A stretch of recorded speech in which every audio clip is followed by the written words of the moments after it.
Good morning. Great inspirational talk by Koko, so it will be great to build on this. We didn't coordinate at all, but the comments I wanted to make will go in a similar direction.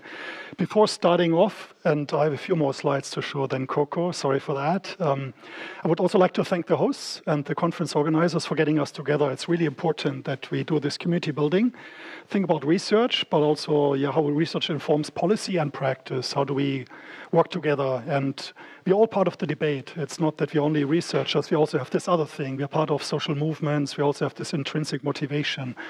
So it's great. Thanks, Emily, also for the kind words in the beginning, and I look forward to meeting old friends and new friends over the next 3 days. So quite excited to being here. There it is.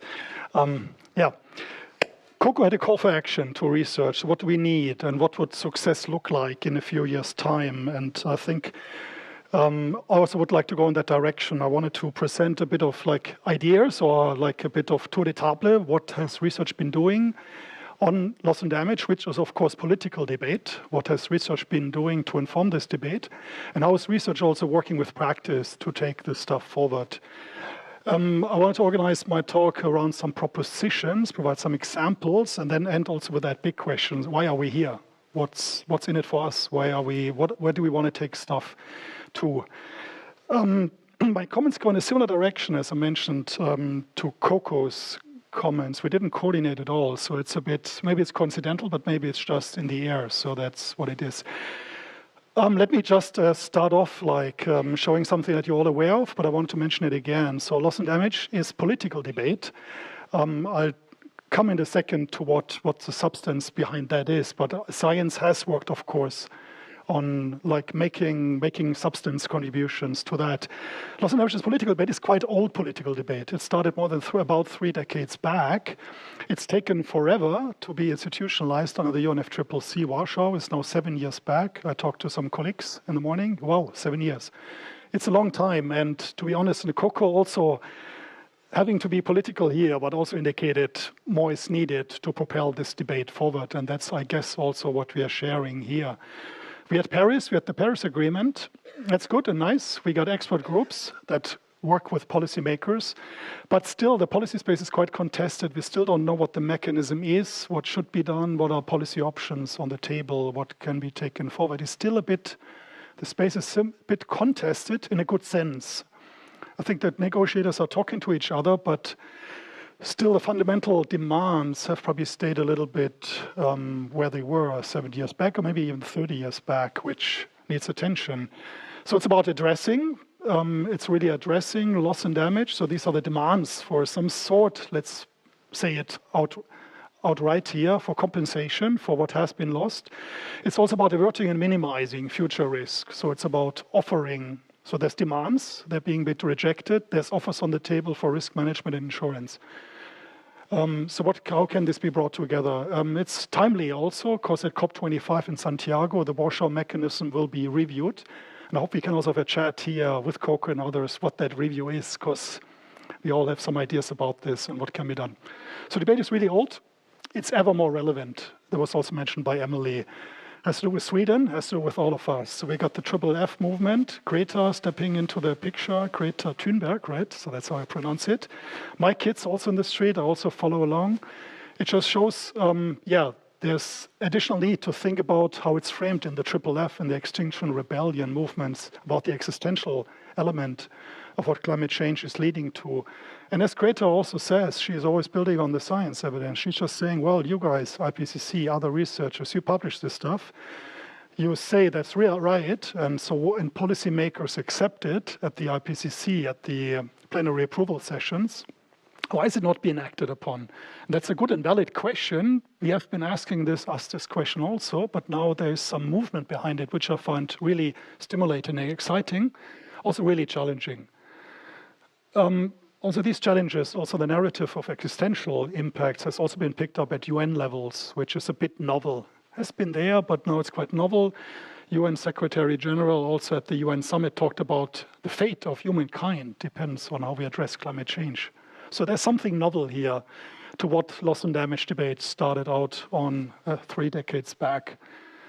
So how can science inform that? And here's a busy chart. And the upper part, it shows the movement forward on the loss on the political debate. And the bottom chart is like a promotional figure by the IPC suggesting there's an upward propelling movement. And we have a co-chair, actually, the vice chair, right? Vice chair from the IPCC here, Jan Fuglestedt from Norway, basically suggesting IPCC reports, which are building, of course, on community efforts, have been quite influential in shaping policy debate on 2 degrees, on the Paris Agreement, and the global stocktake.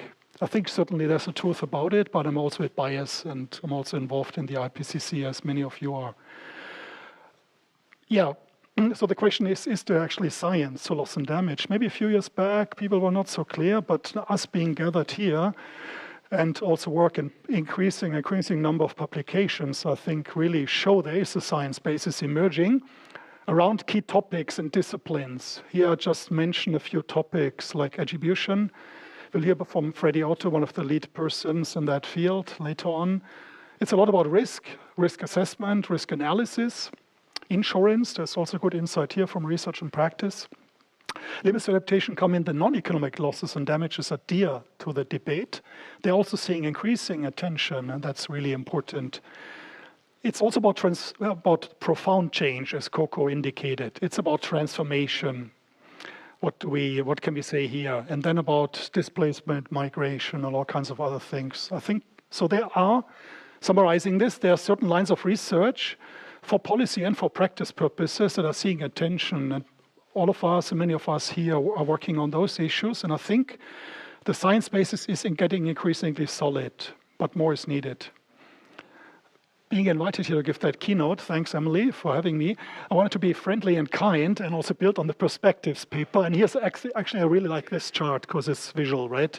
Suggesting there may be, I think, 3 key areas that loss and damage is about.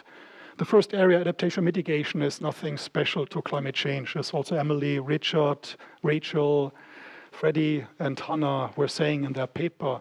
I think what's different is the risk part, the limits part, the existential part. In my words, in my discussion, I wanted to build on that, but I wanted to also add this additional item. So I think over the last 2 or 3 years since this was published and actually research done with negotiators, with researchers, with practitioners, I think the transformation debate has really also permeated the field. So I think that's a bit novel and needs attention. It's also linking across these spheres, these balloons or circles. So I have a few propositions. What is that? So that's basically summarizing a little bit what's happening in the field in a non-exclusive fashion. It's just my perspective. And I will be biased also by looking into risk analytics, to be honest. But I want to highlight a little bit what's happening and how this can and is actually making a difference and what additionally can we do in the field. Hopefully this provides food for thought for today or whatever. And yeah, I just want to present that a little bit. I got 4 of these propositions. So the number 1 is the attribution part, and Freddie will build on that, and she had a quick comment to me already, so that I may not fully get it right, but Freddie can talk about that in a second. Attribution, of course, is a conditio sine qua non, so can we identify a climate change component on hazards, on impacts, on risks, and how can we identify that at high levels of confidence? So that's more the technical part. There's also this broader science part to that. The science has been associated with blaming and responsibility only, but it can also be an important input to informing risk thinking by looking into many drivers, not only the climate-related ones, but also the socioeconomic drivers.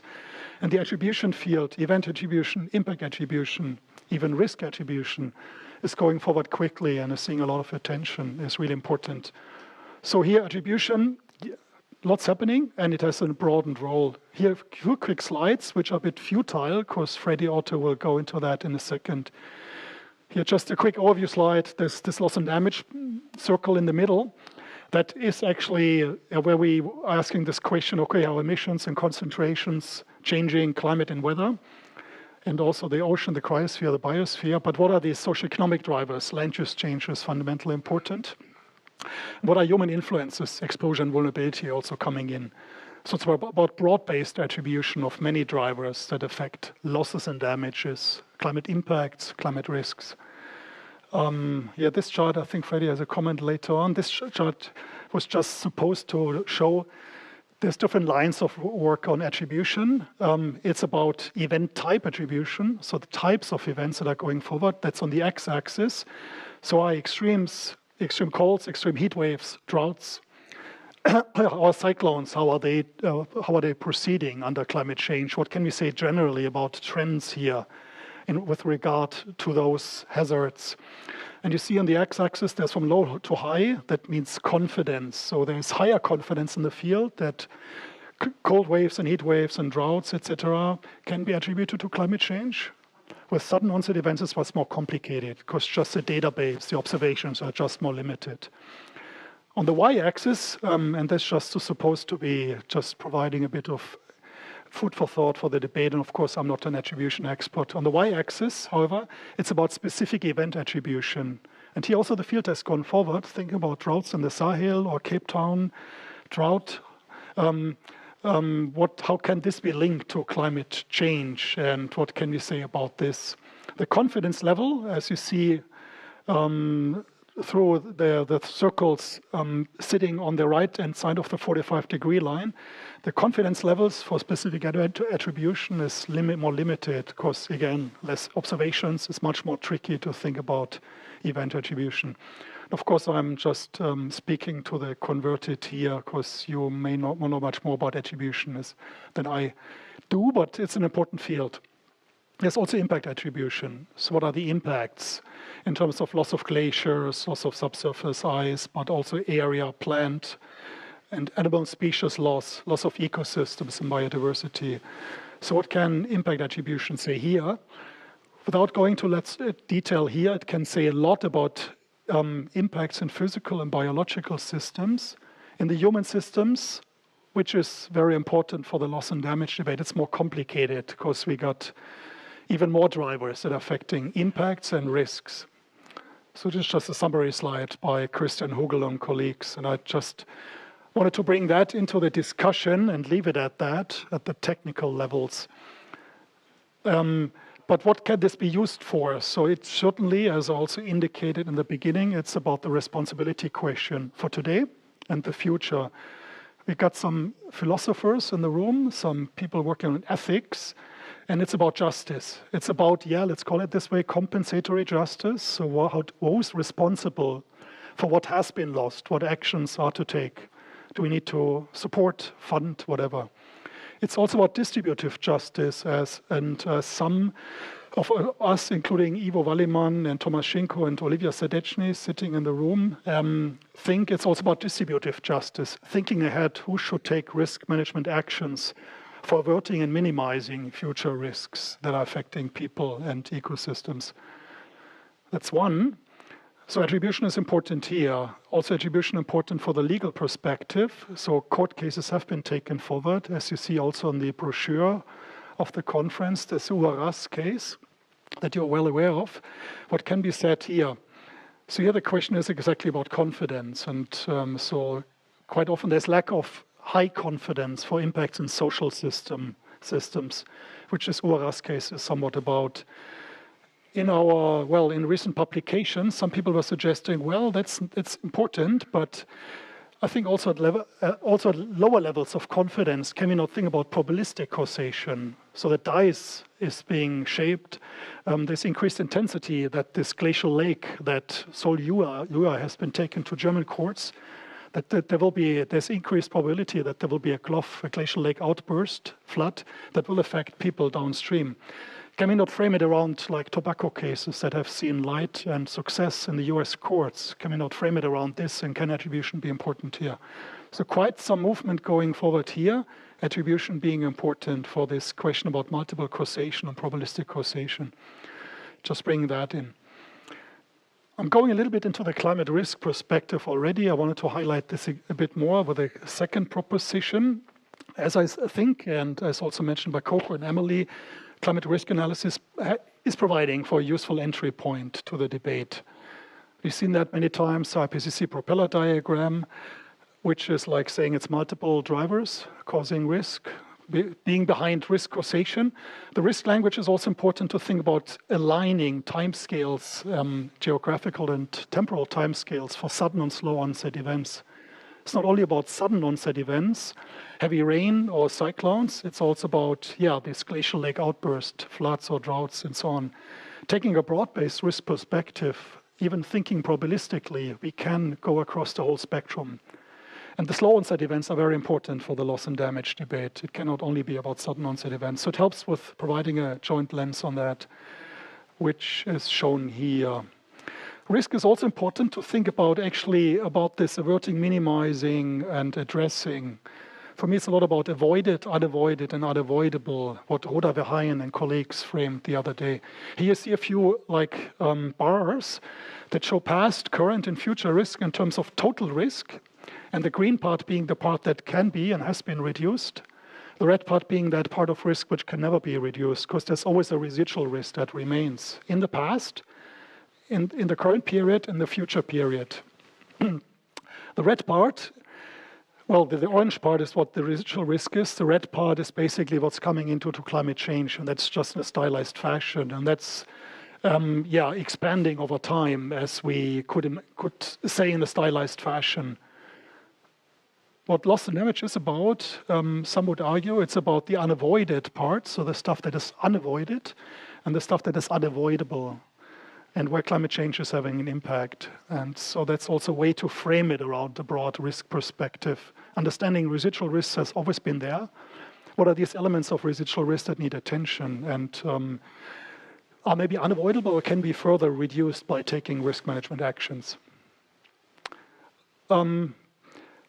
Number 3 would be to think about the limits to adaptation and existential risk, as we have also seen it in the work by Emily Boyd and colleagues. I brought this together because for me that's really dear and it's linked. Over the last 3 years, researchers have made quite some progress, I guess, on identifying what these hard limits, irreversible impacts, mostly in natural systems, may mean, and what these social limits, the soft limits in social system may mean. Some of us have worked on this limits table that popped up in the 1.5 report. Talking to negotiators, they don't see it. They have not seen that, which is a little bit surprising to me. We as researchers have been quite excited in producing here evidence that we're seeing hard limits with regard to coral reefs, so tropical coral reefs. There's a high chance that those will be lost even at 1.5 degrees warming. 90% of those will be lost, at the 1.5 report said. At 2 degrees of warming, there will be all of it will be lost, actually. There's some evidence on this one. So this is really unfortunate news, in which some of us put together. So Rachel was also heavily involved here, and some of us, Adele and others. There's also evidence about biodiversity and human health, coastal livelihoods, and also smaller impacts on small islands. Some of these limits are more soft, they're more socially driven and constituted, and it's harder to, as we also could not fully identify, is it really like a soft or hard limit? So there's more work to be done. In the IPCC a year back, we brought it in and it was accepted. It was not taken out by, if countries that are sitting in the plenary approval sessions, if they have a hard time with that, stuff like this would be needed to be taken out, but it wasn't. It's there. There's much more work to be done. Unfortunately, it's not recognized with the negotiators. Talking to those, they don't know that there's something in Chapter 5 of the IPCC report, which says something about how do we communicate, how do we take it forward a little bit more in the future. What's important is we need more evidence on losses and damage, particularly in the non-economic losses and damage, so that IPCC can report on it, that they can think about the soft and the hard limits. Petra Chakert and colleagues, and Petra's not in the room, but I think she'll pop up in the conference, yeah. She has done excellent work on looking back into 100 and more studies to think about what are the non-economic losses here in non-indigenous and indigenous populations. Think about what is damaged, so what can be reconstituted, or what has been lost for good. And this is really an important paper she and others brought out in 2019. For example, providing good evidence that there's, impacts of losses and damages with regard to culture, lifestyle, traditions, and heritage. And these items, excuse me, are dear and important and pop up all the time in the negotiations around the WIM in Bonn. These are really important pieces of the discussion, in addition to losses of assets and economic losses. It's great to have further information here, and we really need to work on that a bit more. Brings me to my fourth proposition, and maybe I quickly run through that. I have too many slides, as you can see. But the key question, I guess, we're also like going into also that what Koko asked, can we find some sort of consensus?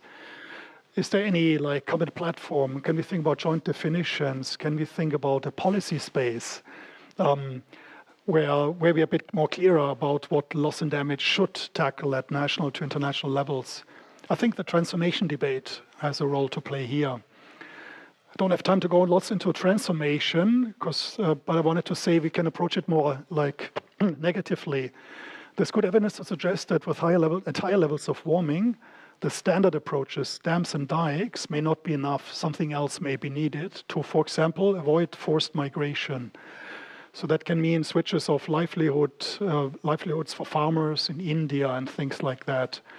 So there's debate. It's a bit fuzzy and unclear, but it needs more attention. It certainly popped up in the IPCC, but also in negotiations and in this expert group on risk management in Bonn.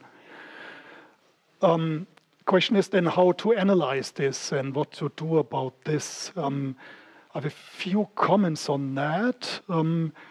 And I think that's also food for future thought. That's also what Koko talked about. How do we think about risk tolerance? How do we bring this home? What are methods here? Quickly, a quick example only of work Tomashenko and myself and others have done, building on IPCC key risk language and analytics, and work around the UNF triple stock take on 2 degrees, on the 2-degree target, building on literature review, building on expert judgment, which we're quite frequently using for work here, which is necessary, and so on. Quick example here. Here's a global map of impacts at confidence levels globally coming out of the IPCC. You may have seen that. A key focus of the loss and damage debate are small islands, where we see important impacts playing out over time. And this has been summarized in the key risk language by the IPCC in terms of information around 4 timelines, present, near term, 2 degrees and 4 degrees. So showing a way how does risk play out over time. Some of us, Thomas and I, have taken that forward to think about this question, okay, what's high levels of risk, but also what's dear to people, what's risk tolerance, what's risk intolerance, and things like that. Going into that space where future actions cannot be taken, where more support is needed. So we turned the scale around, so that was the simple part. Then we thought about this coloring, coming out also of the chapter 16 by Klein et al. In the AR5 to think about risk evaluation and risk tolerance, and basically put this in like this a little bit. Think about basically risk in the past, so that's a gray bar. Then the additional element, so this is basically sea level rise, sea surge and stuff. The black part is what's coming in additionally to climate change. And then the outer part of this risk bar is showing total risk as summarized for the whole group of small islands, which are Caribbean and Pacific islands in the IPCC. And the bar, however, would show this whole box, this striped box, would show actually additional actions to be taken to reduce risk from the upper part of the box to the lower part, with standard disaster risk reduction actions on seawalls, early warning insurance, and on some adaptation actions. That's the other part of the blue, so maintenance and restoration of coastal landforts and stuff like this. This is other elements, and that exactly goes into this transformation space, suggesting we need something else already at this level of tolerance, as we indicated. And people in small islands, and we have real experts here in the room. I've never been to the Pacific small islands, I've just been to the Caribbean small islands. But based on survey information, there's good information to suggest that voluntary resettlement is certainly on the screen of decision makers and stakeholders.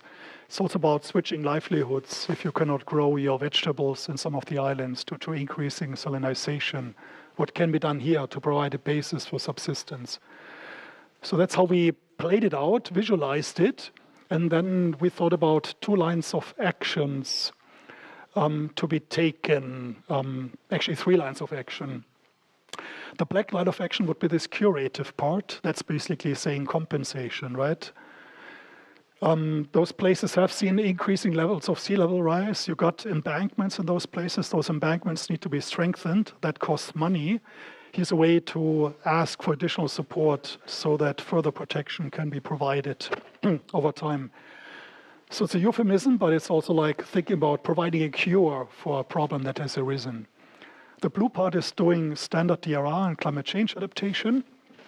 And the white part is this transformational space. It remains a bit fuzzy, but what we are suggesting, there's additional item that needs attention, and can this be serviced and supported under the loss and damage, but also adaptation debates, as stuff is playing out like this as we graphed it out. And that's, of course, building on expert judgment and quite a few assumptions. And that needs, we can certainly debate this over the next few days. But here's a language and like analytics that may help us to go into this transformation space. That's the bottom line of it. We were quite excited about it. We also discussed it with negotiators, and they said, well, yeah, okay, nice, and so on. So it's not that this is being picked up right away, so it needs more attention. It's a bit of a research agenda. The research behind it needs more work. Others have picked it up. There's John Hentman, Johanna Nalau. They looked into Vanuatu and other places. And also, like what I wanted to shortly introduce is this idea about risk tolerance has also been taken forward by some donors and development assistance specialists like GIZ, for example, that have a loss and damage unit that builds their efforts around a comprehensive risk management approach, which you can see outlined. It's about climate risk assessment, it's about comprehensive risk management measures. Some of these are mentioned. Then it's about decision support and implementation. For that, this didn't work, this slide, so let me skip over that. I want to very shortly, and then I'll go to my summary, 1 or 2 summary comments. I want to say here, the work we have done behind our desks, we're sitting in Vienna, building on IPCC work. This desktop work has been taken to the field, to Tamil Nadu, some villages, coastal villages, so these are farmers close to the sea, like growing rice and paddy field, like they have paddy, and so they're being affected by cyclones, by salinization, sea level rise. What can be said here? What actions can be taken? What's the state of the art with regard to this local level, at community level impacts? What can be done here, and what can be done taking methods forward? And I really only very shortly introduce this. Here household surveys have been done, risk-risk comparisons have been taken forward. Then risk responses have been categorized. And again, expert judgment has been used, and we were also involved in this line of work. I don't go into detail here. If you want to find out what's dear to people locally, to stakeholders, and 1 minute is okay, thanks, then you need to really engage, and that happened in this project with surveys asking about climate-related risks, but also asking about idiosyncratic risks like health, price shocks, and other kinds of risks. This you can then play out on a color scale, and you can compare them. You can do risk-risk comparisons to understand what's climate and what's non-climate related risks. The message here is climate-related risks are important. And then you can play it out also on a scale from incremental to transformational, and the in-between really being important. Hope we can discuss this further in the conference. Here come my last 2 slides. What's next? Research gaps. Certainly, I think we want to think more about the limits, the soft limits. What is it? Or is it more frontiers rather than fixed limits? What can we do here as researchers? We need more evidence of non-economic losses and damages. This risk tolerance I went into needs more attention methodologically and also like empirically at the right scale of risk management. Transformation is another buzzword, but it's certainly a buzzword we need to attend to and address more in the future. Finance is important. Koko went into that. What are finance options for supporting those that are facing the heat, additional rainfall, and rising sea levels? It's my last slide, my really last slide. where is it all taking us? So when I came here, I thought about, okay, why are we here? What are we doing? I think we want to inform mitigation and adaptation broadly with the work we're doing. The work we're doing can act like a canary in the coal mine to finally support the ultimate ambition to go to 1.5 degrees of warming, which is really, really difficult, as we know. Loss and damage also has the focus on the most vulnerable. That's quite often forgotten in adaptation debates. I think that's a very important part of the debate and of the work we're doing. Ambition would be working towards something, a joint definition, a joint policy space. Can transformation and thinking about this help? Can we also think about this addressing part, the curative element, the compensation element? Yes, can we work towards identifying what this loss and damage mechanism, what the Warsaw mechanism is about? Can we provide some beef behind this with regard to financing and national to local action? I think we can go forward, and there's good opportunities here. For example, as Koko also alluded to, there's expert groups under the WIM constituted on economic loss, non-economic losses, low onset events, risk management, and displacement. And then there's also opportunities to exchange with practice and work with practitioners on the ground. I see them increasingly flocking into the discussion, and they also see a need to responding to what people at the front line of climate change hold dear and where they want to see additional actions being implemented. So yeah, busy slide set. Hope people that know me know that I'm a busy slide guy, but I hope there's a bit of food for thought and that we can discuss this further now and later. Thanks a lot. Thank you very much.